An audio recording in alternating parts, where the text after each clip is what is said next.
On the occasion of the 10-year anniversary of the Executive MBA, the WU Executive Academy invited its MBA alumni to the historical halls of Palais Ferstel in Vienna. Over 400 executives from all over the world celebrated not only the 10th anniversary of the program, but also gathered for the first MBA Leadership Forum. This event, under the topic of Beyond the Financial Crisis, Corporate Challenges Shaping Our Future, marked the beginning of the WU Executive Academy's exclusive alumni event series.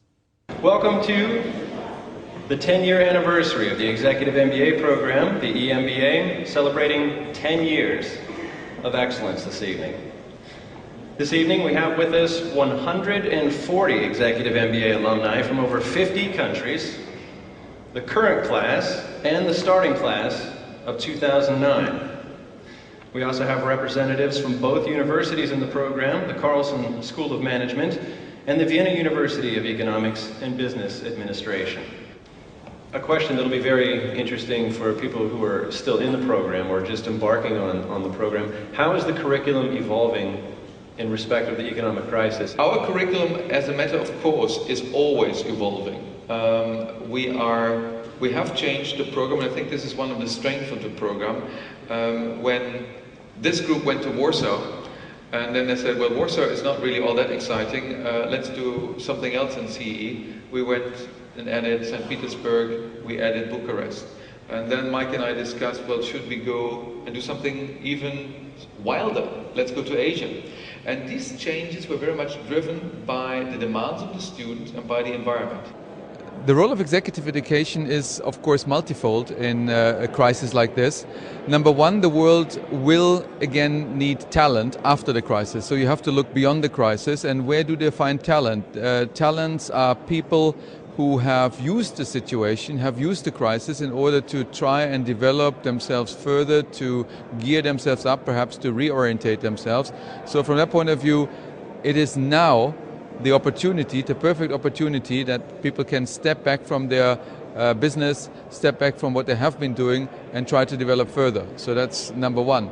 Number two, of course, for corporates, it's the flip side. It's the same or similar story in as far as that they may want to keep people that are very, very valuable, that are good for the corporation.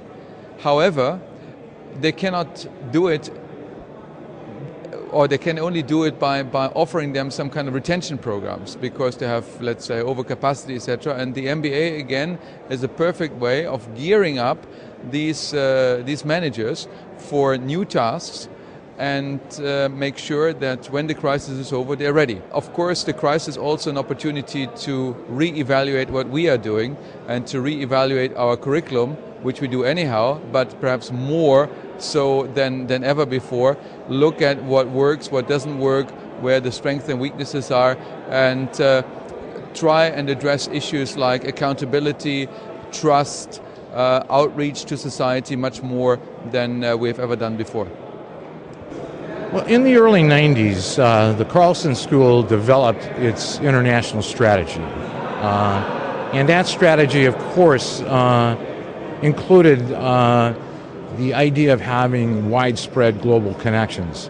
But it also included a strategy of forming deep partners with a select set of universities around the world. We already had in place a good relationship with the VU. We were exchanging students at the undergraduate level and the graduate level. Students coming into the program, they get an excellent group of colleagues with them in the classroom. They get an excellent group of faculty. They are connected globally, and they earn 2 degrees, one from the U.S. school and, of course, one from the VU. So they have the opportunity to leverage both of those degrees in terms of looking at opportunities throughout the world. You might wonder, I'm happy about this crisis. Why? I think the crisis is a big chance for changes. I think every improvement of the European Union was coming out of a crisis. So in a certain way, I'm happy that the European Union is a deep crisis because they have to improve. Leadership is needed. Not only leadership by politics, you may say it's up to the politicians, they have to do the job. No, I think you have to do it also. May I say, as a former politicians have to confess, in all the necessary changes, the politicians are the last. You, in your job, and what you have learned, you have to be the first. And I think to pre-form the way, and we can all hope that politics will come afterwards.